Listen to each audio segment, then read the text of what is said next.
नमस्कार, दृष्टि IAS YouTube channel पर आप सभी का स्वागत है। मेरा नाम है निखिल और सी सेट स्पेशल आज हम पढ़ेंगे कैलेंडर पर हम चर्चा करेंगे, जो की पॉइंट्स हैं उनको भी देखेंगे। तो शुरुआत करते हैं कि क्या होता है कैलेंडर और क्या क्या हमें जानना जरूरी है। तो सबसे पहले बात करते हैं कैलेंडर की। कैलेंडर में होता है वर्ष। तो वर्ष में दो प्रकार हो सकते हैं। एक तो होता है सामान्य वर्ष, आपका सामान्य वर्ष, और एक होता है आपका अधिवर्ष या फिर लीप ईयर। ये होता है सामान्य वर्ष में 365 दिन होते हैं और अधिवर्ष होता है, इसमें होते हैं आपके 366 दिन। अब अधिवर्ष यानी लीप ईयर है, इसको समझ लेते हैं कौन से वर्ष अधिवर्ष कहलाते हैं। अधिकांश तो सब सामान्य ही है, लेकिन लीप वर्ष जिसमें एक दिन अधिक है वो क्यों है और कैसे इसमें 366 दिन हैं। तो जो भी साल आपके, जो भी वर्ष आप 4 से डिवाइड होते हैं, 4 से विभाजित होते हैं, वो आपके अधिवर्ष कहलाते हैं। जैसे कौन कौन से ईयर, जैसे 2004 हो गया, ये पूरी तरह 4 से डिवाइड हो जाएगा। 2016, 2076, कोई भी ऐसा वर्ष जो 4 से विभाजित हो जाए वो अधिवर्ष कहलाता है। किंतु लेकिन इसमें क्या है, अपवाद है एक। क्या अपवाद है? जब शताब्दी वर्ष आते हैं। शताब्दी वर्ष मतलब जैसे शताब्दी वर्ष होते हैं आपके 1500 हो गया, 1600, 1800, जिसमें बाद में 2 जीरो आते हैं वो शताब्दी वर्ष होते हैं। जिनमें बाद में 2 जीरो आए वो शताब्दी वर्ष। शताब्दी मतलब 100वां वर्ष, इस तरह से ना, 1500वां वर्ष, 1600वां वर्ष, 1800वां वर्ष, तो वो शताब्दी वर्ष है। शताब्दी वर्षों के केस में वो शताब्दी वर्ष ही लीप ईयर होती हैं जो कि 400 से विभाजित होती हैं, जो कि 400 से पूर्णतः विभाजित होती हैं। कौन कौन सी होती हैं या फिर किस तरह से हो सकती हैं? जैसे एग्जाम्पल के लिए अगर हम बात करें तो कौन कौन सी हो सकती हैं?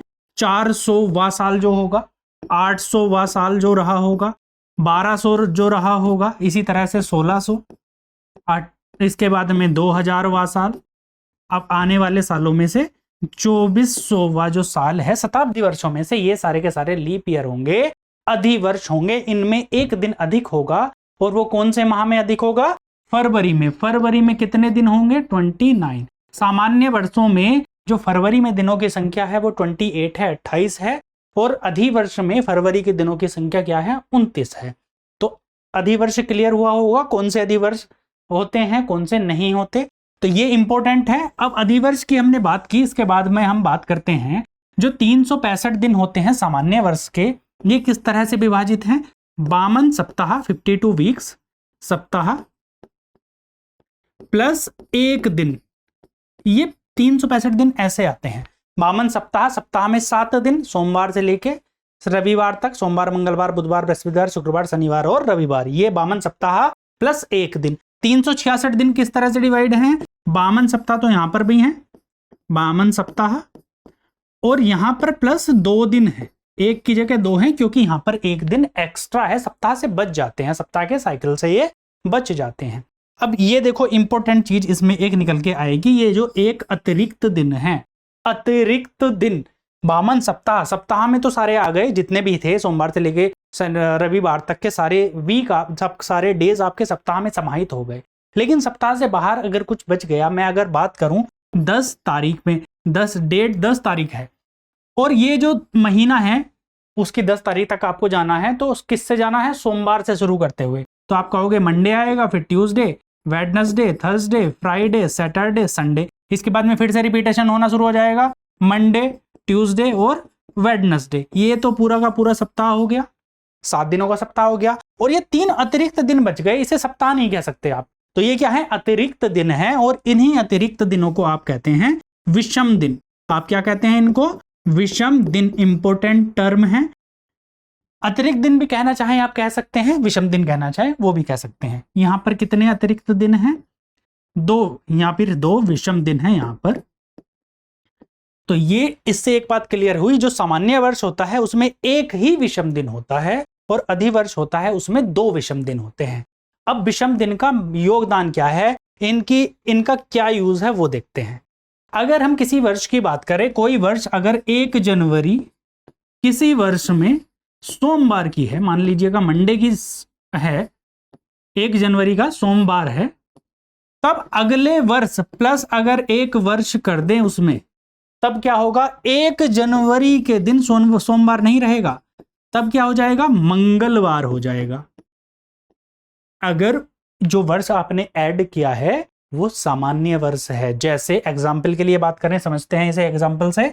जैसे 1 जनवरी मान लीजिए 2000, मान लीजिए, मैं कह रही ये नहीं कह रहा कि एग्जैक्ट यही है, 2022 को क्या है आपका, सोमवार है। यहां पर अगर सोमवार है तब 1 जनवरी 2023 को डेफिनेटली आप कह सकते हैं क्या होगा, मंगलवार रहा होगा, मंगलवार होगा।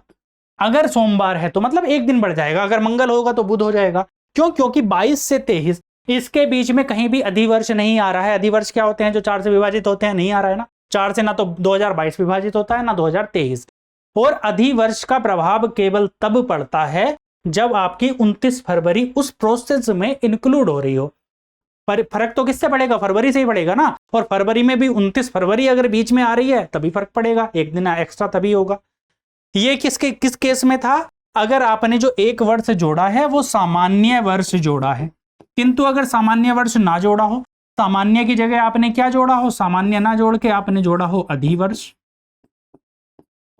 तब आपका आंसर क्या होगा, 1 जनवरी को अगर सोमवार हो और एक वर्ष बाद आप कहें 1 जनवरी को कौन सा दिन होगा, और जो बीच में ईयर आया है वो क्या है आपका, अधिवर्ष है। तो अगला दिन आपका मंगलवार की जगह क्या हो जाएगा, बुधवार हो जाएगा।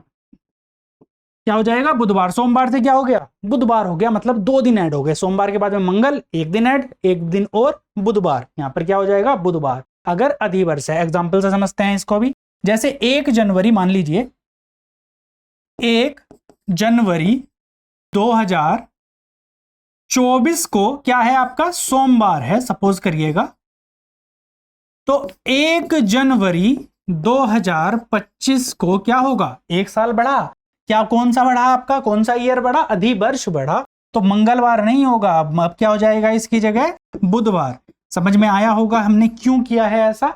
अगर अधिवर्ष इंक्लूड हुआ है, देखो 1 2024 की जनवरी से लेके जब आप 2025 की जनवरी तक जाएंगे तो क्या आ जाएगा, बीच में 29 फरवरी आएगी। 29 फरवरी आएगी, इसका मतलब है अधिवर्ष ऐड हो रहा है। अगर अधिवर्ष ऐड हो रहा है तो 2 ऐड हुआ, और 2 ऐड होने का मतलब क्या है, सोमवार से क्या हो गया, बुधवार। तो ये इतना कॉन्सेप्ट है। अभी किस चीज का कॉन्सेप्ट है, ये विषम दिन का कॉन्सेप्ट है। इतना क्लियर हुआ होगा। इसके आगे चलते हैं। देखो विषम दिन का मतलब समझ में आया, एक दिन ऐड होता है अगर 1 साल का गैप होता है।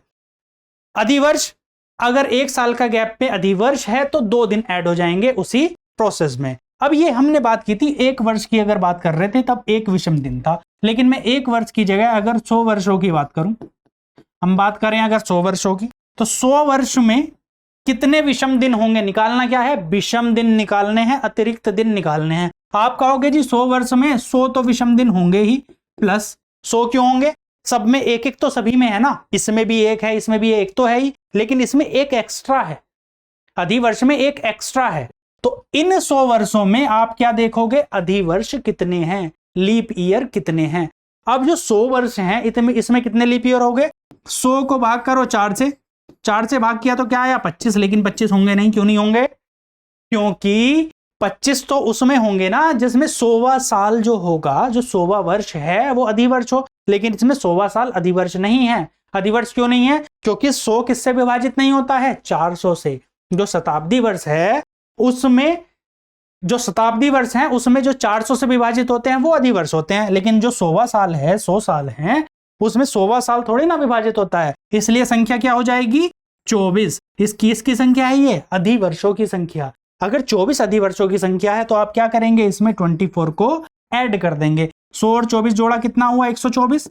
अब 124 तो सप्ताह में बन सकते हैं ना, 124 को तो सप्ताह बना सकते हो। सप्ताह बनाओ और जो शेष बचेगा उतने क्या हैं आपके, विषम दिन। तो सप्ताह बनाने के लिए 7 से भाग करी, 7 से भाग करने पे शेष क्या आया, 5 बचा शेष। तो जो ये 5 शेष बचा है ये आपका, यही तो आपका विषम दिन है, यही आपका क्या है, विषम दिन।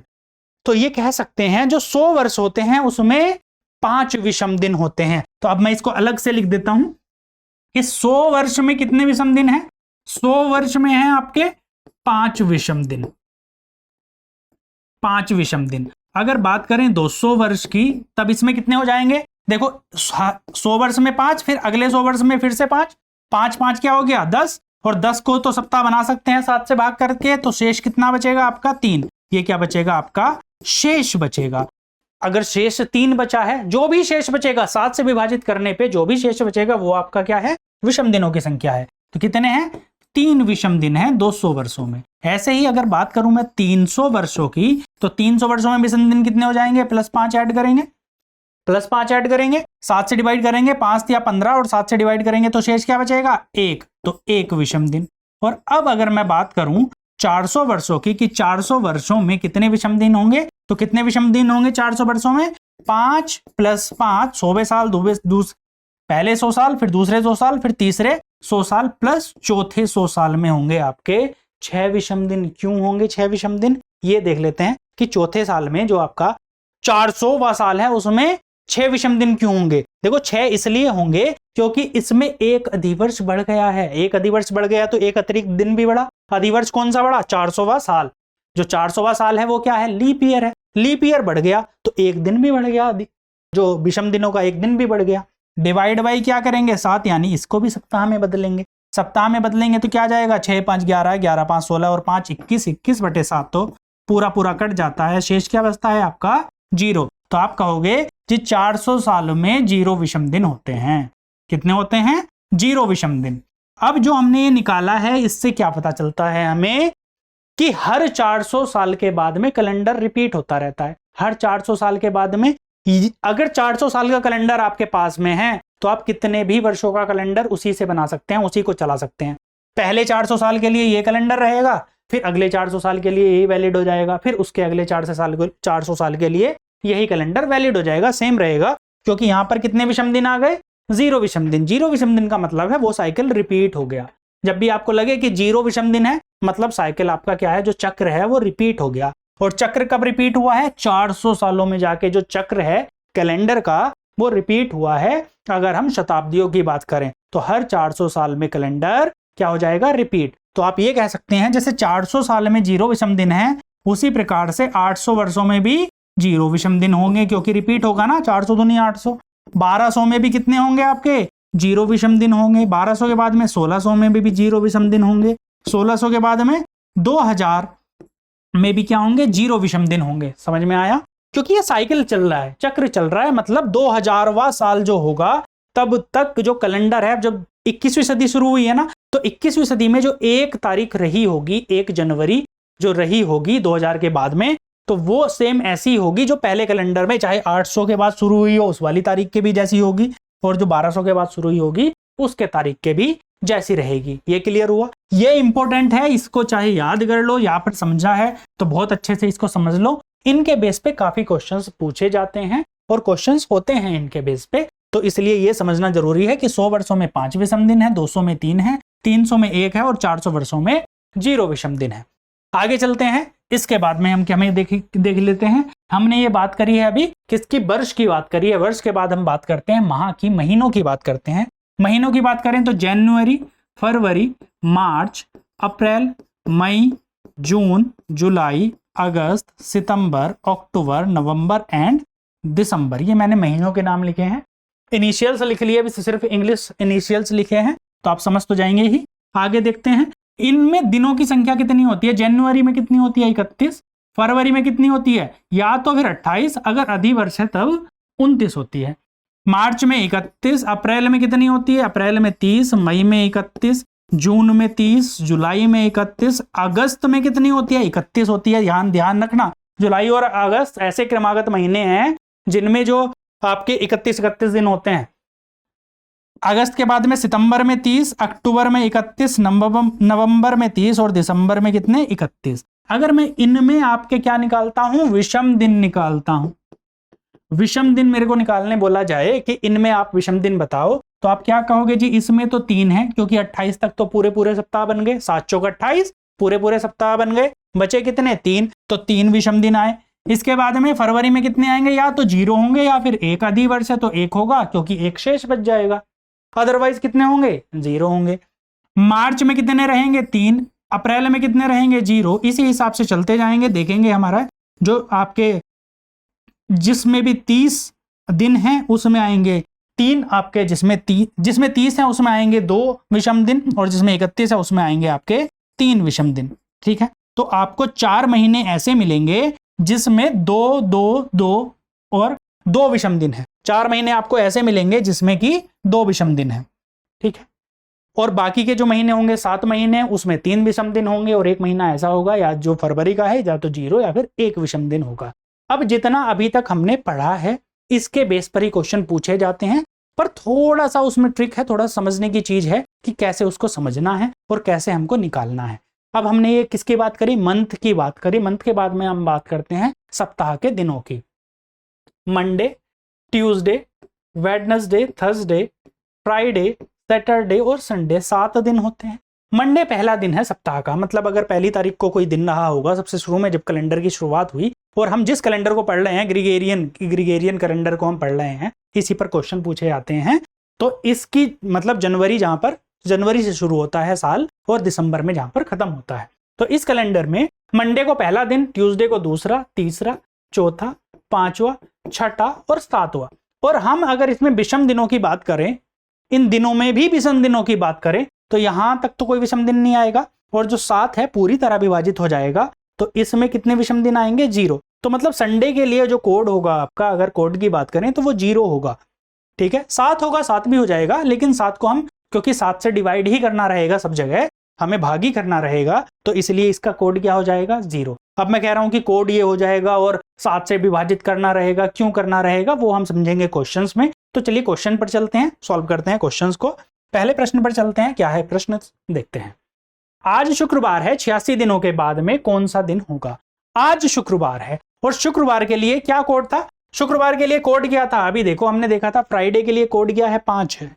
मतलब विषम दिन कितने हैं फ्राइडे में, 5 विषम दिन है, तो आप क्या करेंगे, इसको 5 लिख देंगे। तो शुक्रवार है आज, तो यानी आज 5वां दिन है, ये भी तो कह सकते हैं। आज शुक्रवार है मतलब 5वां दिन है, शुक्रवार है।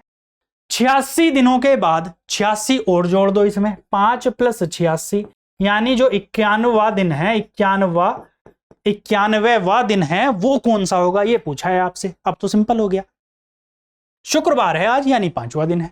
86 दिनों के बाद कौन सा दिन होगा, तो 5 + 86 यानी 91वां दिन पूछा है। 91वां दिन कैसे वो होगा, अब दिन तो 7 ही होते हैं ना, सोमवार से शुरू करेंगे संडे तक, दिन तो 7 ही है, लेकिन 91वां कैसे होगा। 91 के लिए क्या करेंगे आप, 7 से विभाजित, क्या निकालेंगे इसमें, विषम दिन, कि इसमें सप्ताह कितने बन गए और कितने शेष बचे। तो शेष निकालने के लिए क्या करेंगे, आपने 7 से भाग किया, 7 से तो ये पूरा पूरा कट जाता है, यानी जो शेष बचता है वो बचता है 0, रिमाइंडर बचता है, यानी 0 क्या बचता है आपका, शेष। 0 का मतलब क्या है, 0 का मतलब अभी हमने पढ़ा था कि 0 का मतलब यहां पर 0 किसका कोड है, संडे का कोड है। किसका कोड है, रविवार का कोड है, संडे का। तो आप क्या कहेंगे जी, जो दिन होगा 86वां दिन जो होगा वो आपका रविवार होगा, यानी ऑप्शन ए सही है।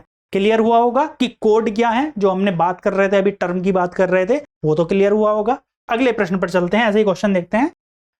यदि 5 जून 2022 को रविवार था, एग्जाम था 2022 वाला 5 जून को, तो 5 जून 2022 को क्या था, रविवार था, तो 3 वर्ष के बाद में 2025 को 5 जून को कौन सा दिन होगा, मतलब 3 वर्ष बाद 2025 आएगा, उसमें 5 जून को कौन सा दिन होगा, यह पूछा है।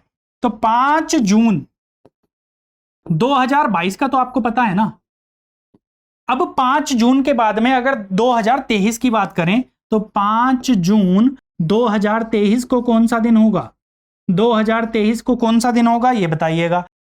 अभी हमने पढ़ा है, इसके पहले पढ़ा है कि अगर जो चेंज आता है, 1 साल का चेंज आता है और वो सामान्य वर्ष है बीच में, तब क्या होता है, 1 दिन बढ़ जाता है। बढ़ने का मतलब यहां पर क्या था, यहां पर जो आपका दिन था वो था आपका रविवार।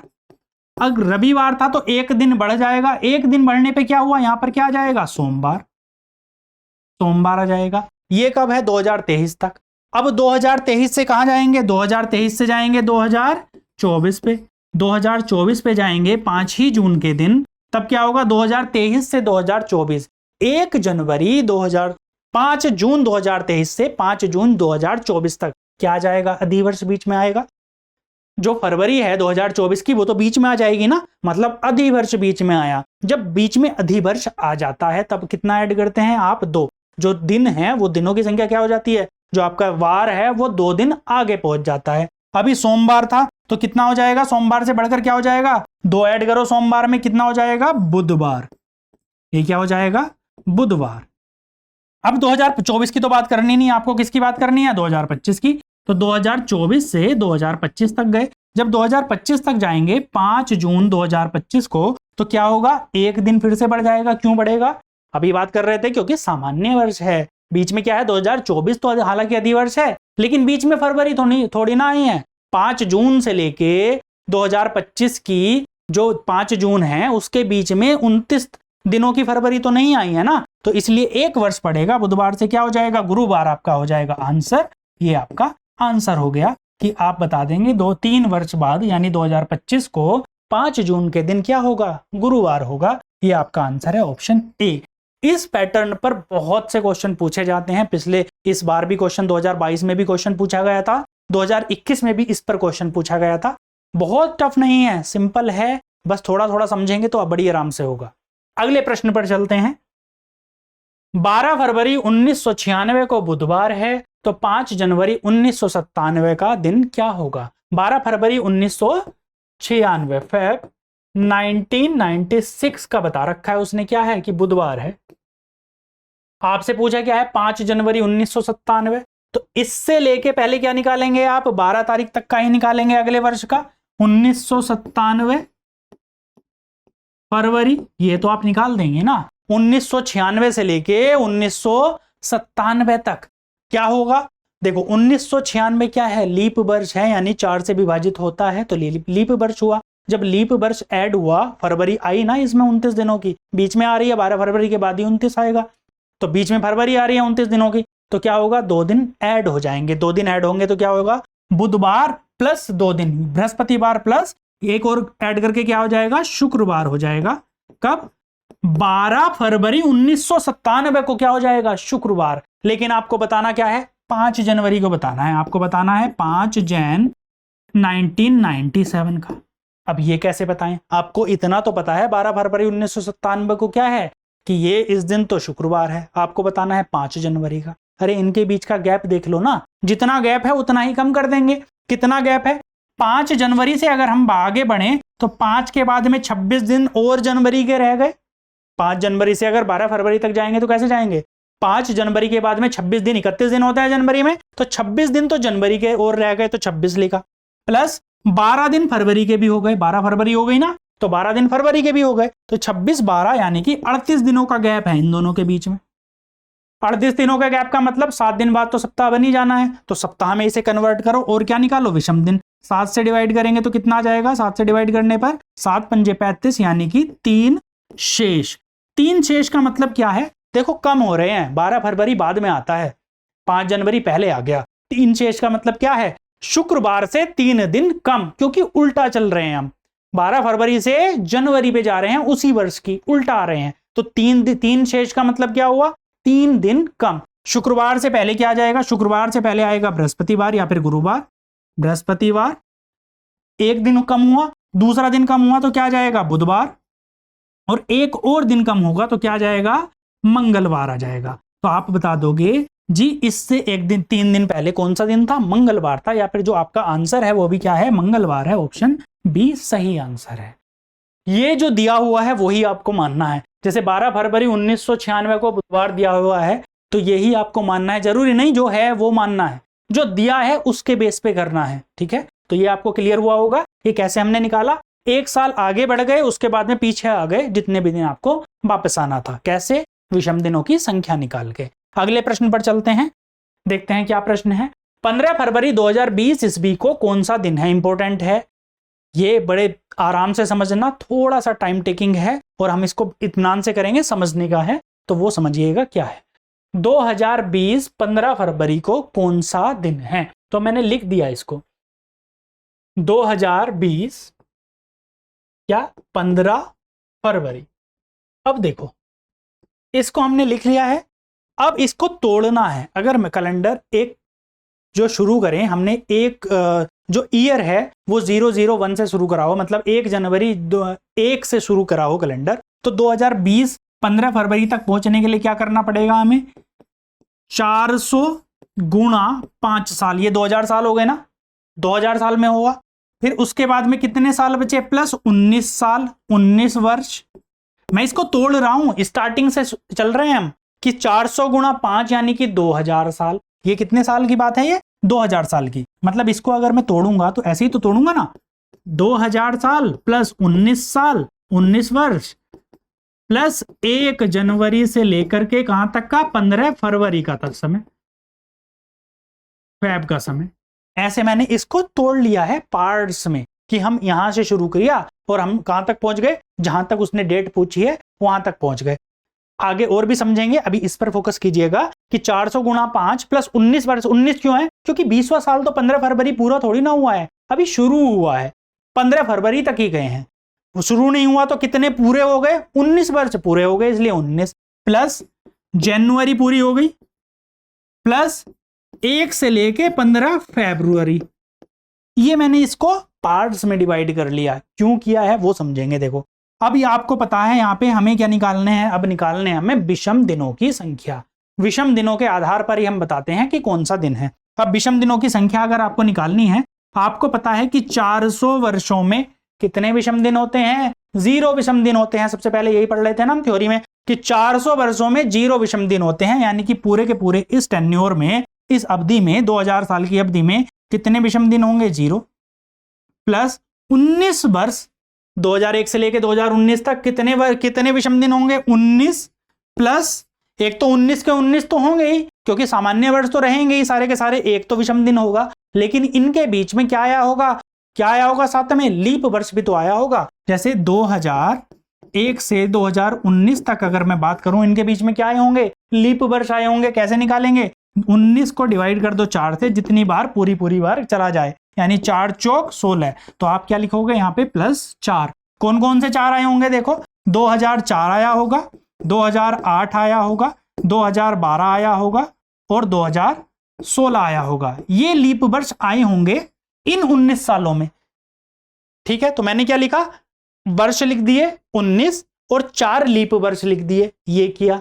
प्लस जनवरी में कितने होते हैं, कितने विषम दिन होते हैं, 3, क्योंकि 31 दिन होते हैं। 31 दिन में कितने विषम दिन बचे, 3, और 15 दिन फरवरी के, ये हुआ।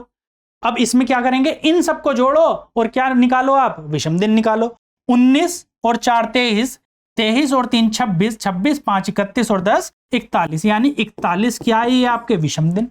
41 विषम दिन होते नहीं है, मतलब क्यों नहीं होते, क्योंकि ये तो सप्ताह में बदल जाएंगे। सप्ताह में बदलने के लिए क्या किया आपने, 7 से भाग। 7 से भाग करेंगे तो क्या शेष बचेगा। अब देखो 7 से भाग किया है तो क्या शेष बचा, 7 पंजे 35 और शेष क्या बचा, 6 शेष आपका क्या बचा, 6 शेष बचा। अगर 6 शेष बचा है तो 6 शेष का मतलब क्या होता है, छठा दिन कौन सा होता है। हमने कहा था पहला दिन मंडे, ट्यूसडे दूसरा, वेडनेसडे थर्सडे, फ्राइडे पांचवा और सैटरडे क्या है आपका, छठा दिन है। छठा दिन 6 शेष का मतलब क्या हुआ, आपका दिन कौन सा हो गया, यहाँ पर 6 शेष मतलब शनिवार, सैटरडे आपका दिन हो गया। आंसर क्या हो जाएगा, ऑप्शन डी। समझ में आया होगा। अगर समझ में नहीं आया है तो और प्रैक्टिस करेंगे। हम क्या करेंगे, और भी प्रैक्टिस करेंगे। अभी अगले क्वेश्चन पे चलते हैं। और जिनकी समझ में आया है अभी तक, वो अपनी डेट ऑफ बर्थ जो है वो निकाल के देखिएगा कि कौन सी डेट को आपका, जो आपका वार था, जिस दिन आपका जन्म हुआ था, वो किस दिन हुआ था। अगले क्वेश्चन पर चलते हैं। यदि किसी महीने में तीसरे शनिवार को 17 तारीख है तो उस महीने के चौथे बुधवार को कौन सी तारीख होगी। 17 तारीख है किसी महीने के तीसरे शनिवार को, क्या है 17 तारीख। 17 तारीख है शनिवार की, सैटरडे की। इससे पहले सैटरडे कब पड़ा होगा, 17 तारीख से पहले 10 तारीख को पड़ा होगा, क्योंकि 7 दिन का गैप होता है ना, 7 दिन का गैप होता है। कोई भी जो दिन रिपीट होता है वो 7 दिनों में होता है। इससे पहले सैटरडे कब पड़ा होगा, 3 तारीख को। यहाँ क्या है, सैटरडे है। ठीक है, सैटरडे से पहले क्या रहा होगा, सैटरडे से पहले फ्राइडे रहा होगा, और यानी फ्राइडे कब होगा, 2 तारीख को। और 1 तारीख को क्या होगा, फ्राइडे से पहले क्या रहा होगा, थर्सडे रहा होगा, यानी 1 तारीख को क्या है आपका, थर्सडे। और बताना क्या है आपको, बुधवार बताना है, वेडनेसडे बताना है। अब वेडनेसडे अभी तक तो आया नहीं, 1 2 3 तारीख में। वेडनेसडे, पहला वेडनेसडे जो है वो आपका कौन सी तारीख को पड़ा होगा, पहला वेडनेसडे सैटरडे की 3। उसके बाद में संडे की, सैटरडे की 3 तारीख है, संडे, मंडे, ट्यूसडे और वेडनेसडे, इस तारीख को पड़ेगा। 4 तारीख का संडे, 5 का मंडे, 6 का ट्यूसडे और 7 तारीख का क्या है आपका वेडनेसडे। पहला वेडनेसडे 7 तारीख को, और आपको बताना क्या है चौथा बुधवार। दूसरा कब पड़ेगा 7 और 7 14 तारीख को। फिर तीसरा कब पड़ेगा 14 और 7 और 7 14 और 7 21 तारीख को। और चौथा कब पड़ेगा 28 तारीख को। आप क्या बता दोगे कि जो चौथा बुधवार है वो कब पड़ेगा 28 तारीख को पड़ेगा। उस महीने की 28 तारीख को क्या पड़ेगा चौथा बुधवार पड़ेगा। आंसर हो जाएगा ऑप्शन बी। उम्मीद है आपको ये समझ में आया होगा, थोड़ा कॉन्सेप्ट क्लियर हुआ होगा कि कैसे हम निकालते हैं कैलेंडर में डेट को, या फिर कैसे हम क्वेश्चंस पे जाते हैं। बाकी के कुछ क्वेश्चंस और करेंगे नेक्स्ट क्लास में, तब तक के लिए धन्यवाद।